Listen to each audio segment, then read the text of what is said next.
So, what if I told you that the real power in this world isn't wielded by armies or governments? What if it's held by the companies that decide what you drink?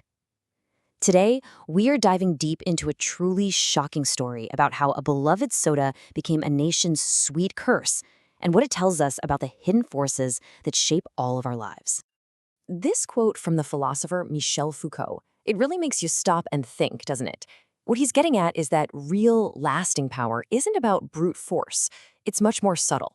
It's about shaping our desires, our daily habits, so perfectly that we don't even notice we're being guided. Let's see what that looks like in the real world. Okay, so what is this deeper, more invisible kind of power? Well, Foucault gave it a name: biopolitics. Now, I know, it sounds a little academic, maybe a bit complicated, but the core idea is actually pretty simple. And trust me, once you get it, you'll start seeing it everywhere. Biopolitics is a kind of control that doesn't need soldiers or police. Instead, it works by getting into the very fabric of your daily life: what you eat, what you drink, what you buy, even the kinds of illnesses you might get, and how you end up treating them. This slide really lays out the difference. Think about it this way. Old school power says, do this or I will hurt you. But this new power, this biopolitics, it says, hey, here's a product, a lifestyle, a habit that will make you happy and modern and successful. It's the huge difference between forcing someone to do something and making them want to do it. All right, let's take this theory out of the textbook and drop it into a powerful, real-world case study. We're heading to Mexico, a country with an incredibly rich and vibrant culture, one that's deeply connected to its local traditions. You know, for generations, these were the flavors of Mexico. They were completely woven into the fabric of daily life. You've got pozole for farmers working in the fields, tejate for big community celebrations. These weren't just drinks. They were a part of people's identity, their history. And then, starting way back in 1926, a quiet, decades-long campaign got underway. It wasn't an invasion with armies. It was this slow, methodical infiltration. It was about weaving a new product into the culture, piece by piece, year by year, until it felt like it had always been there. And this is how they did it. It was genius, really. They used these powerful psychological messages. It stopped being about selling a sugary drink and started being about selling an identity. Drinking this soda became an act of love, a sign of being a good parent, the very definition of hospitality. They literally redefined what it meant to be a good family member. But this cultural conquest came at a staggering cost. As the old traditions faded and this new one took hold, it created a nation that found itself both desperately thirsty and increasingly, tragically, sick. First, let's talk about the environmental cost. The bottling plants needed a ton of water. I mean, in a region like Chiapas, the company was allowed to pull over 1 million liters of groundwater every single day. And this, of course, left local communities with less and less water for themselves.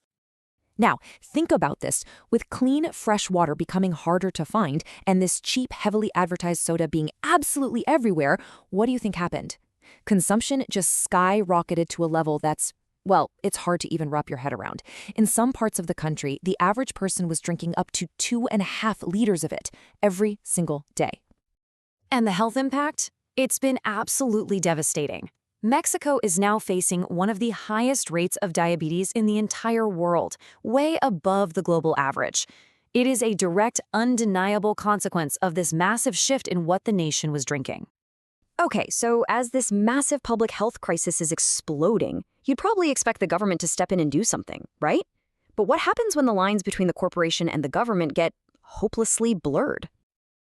And this is where the story takes a wild turn. Just look at the career path of Vicente Fox. He was elected president of Mexico back in 2000. He literally worked his way up from being a delivery driver to becoming the CEO of Coca-Cola Mexico. And then, as the president of the entire country, one of his major acts was to, you guessed it, renew that same company's water license for another 20 years. The conflict of interest is just staggering. So what happened when his government launched official investigations? Well, you might not be surprised. The inquiries basically gave the company a clean bill of health. The water shortages? That was blamed on climate change, the diabetes epidemic? Nope, Not the soda that was blamed on Mexicans' lack of exercise and their own traditional food. The main culprit was just let off the hook. But hold on, because this is where we get to the final and honestly the most shocking piece of this entire puzzle. This is the true masterstroke of biopolitics, where the whole system becomes a perfect, self-sustaining, closed loop. To see how this loop works, we just need to ask two really simple questions. Okay, first one. As we've clearly established, who sells the soda that's at the center of this whole story? The answer is obvious, right? It's Coca-Cola.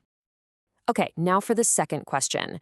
With this massive diabetes epidemic sweeping the nation, who do you think profits from selling the medicine, the insulin, the treatments that millions of people now need just to stay alive? The answer, when you follow the money, is absolutely mind-blowing. Look at this. The top shareholders for Coca-Cola, you see these investment giants, BlackRock and Vanguard.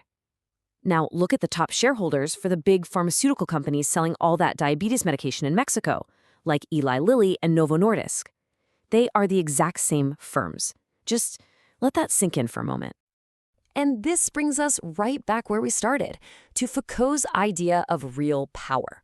It's a system so perfectly complete that it sells a population the disease for decades, and then it turns around and sells them the cure. The profits just keep flowing, whether people are buying soda or buying insulin.